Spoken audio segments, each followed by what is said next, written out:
જીવનમાં જ્યારે પણ હિંમત તૂટે ત્યારે બસ આ એક વાત યાદ રાખજો. નમસ્કાર પ્રિય દર્શક મિત્રો, હું છું મુકુંદ જોશી. ભાવિ દર્શનમાં આપનું હૃદયથી સ્વાગત કરું છું. જેમ એક વૃક્ષને ખબર હોય છે કે પાનખરમાં તેના પાંદડા ખરી જવાના છે, છતાં પણ એ નિરાશ નથી થતું, કારણ કે એને વિશ્વાસ હોય છે કે વસંત ઋતુ આવશે અને નવા કૂપળો ફૂટશે. બસ આપણા જીવનમાં પણ કંઈક આવું જ છે.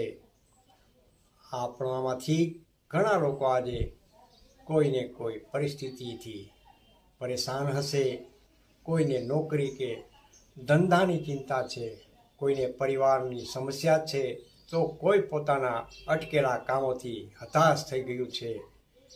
ક્યારેક આપણને લાગે છે કે મારા સાથે આવું કેમ થાય છે, મારી જ પરીક્ષા કેમ લેવાઈ રહી છે. પણ મિત્રો, શ્રીમદ ભાગવત ગીતામાં ભગવાને બહુ સુંદર વાત કહી છે.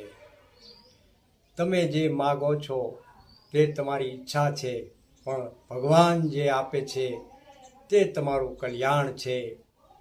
યાદ રાખજો, સૂર્ય પણ આખો દિવસ તપ્યા પછી સાંજે આથમે છે, પણ એનો અંત નથી.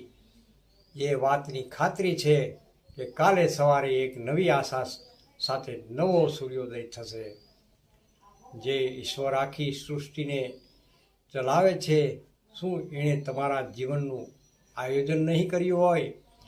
જો તમારી ઉપર મુશ્કેલીઓ આવી રહી હોય તો એનો અર્થ એ છે કે ઈશ્વર તમને મજબૂત બનાવી રહ્યા છે. જો તમને સફળતા મેળવવામાં વાર લાગી રહી છે તો સમજી લેજો કે ભગવાન તમારા માટે કંઈક મોટું અને ઉત્તમ તૈયારી કરી રહ્યા છે. તેથી આજે જ તમારી ચિંતા અને ડરને ઈશ્વરના ચરણોમાં છોડી દો.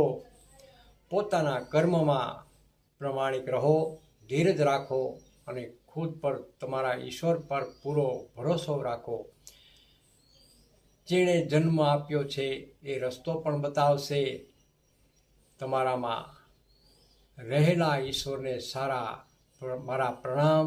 નમસ્કાર દર્શક મિત્રો, વિડીયો સારો લાગ્યો હોય તો લાઈક કરજો, શેર કરજો.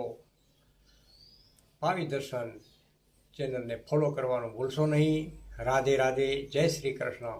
ફરી મળીશું આવતા નવા વિડીયો સાથે.